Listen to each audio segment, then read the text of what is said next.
Carl noticed that his relationship with his wife Wendy had changed drastically, and their quarrels were growing louder and stronger, so he hired a private investigator.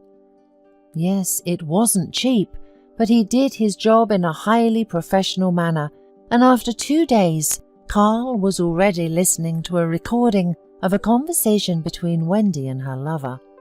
It turned out that it was her colleague. From the conversation, Carl found out that they had been together many times before and were going to meet again at the hotel this Friday. On Thursday evening, Wendy told her husband that she was going out with her girlfriends on Friday, so she would be late. Carl already knew by this time that her lover was married, and thanks to the detective, he knew his wife's name and his phone number. He contacted Martha and told her everything. The deceived wife became very upset, and then they decided to follow them and catch them cheating. On Friday night, they rented a car and waited outside the office where the couple worked. Wendy and her lover walked out of the building and got into the car that Carl had given her for her birthday. Martha, who could not believe in the end that her husband had been cheating on her, suddenly burst into tears. Carl asked her not to cry and not to get upset, but to get furious.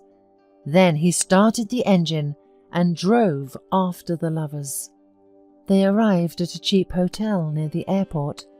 The deceived couple waited for a while and then followed the cheaters to their room. When they arrived at the door, Carl pretended to be a security guard and demanded that they open the door.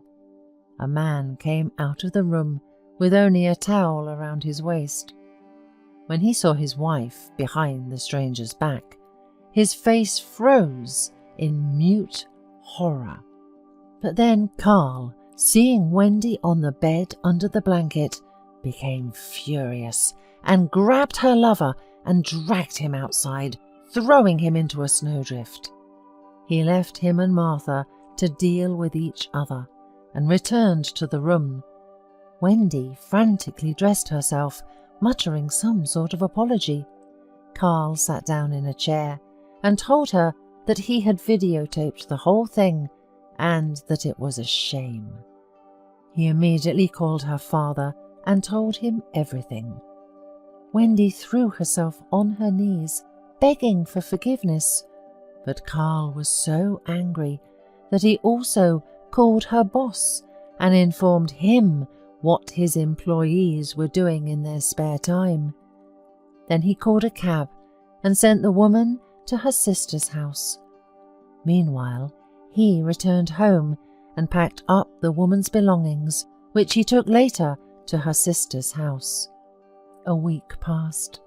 The wife and her lover were fired for violating company rules. Wendy tried to call Carl several times, but he would not pick up. A few weeks later, her sister called and told him that her Wendy had suffered a serious nervous breakdown. She was now in a hospital and was anxious to see her husband. They met a week later. Wendy looked gaunt and depressed, like a shadow of the previous Wendy.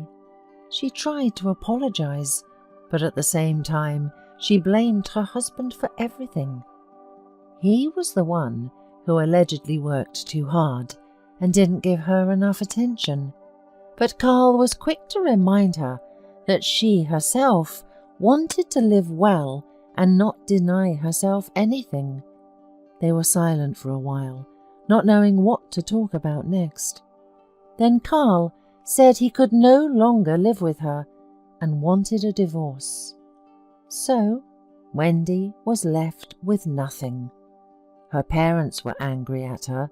She was fired from her job, and her husband was about to get a divorce.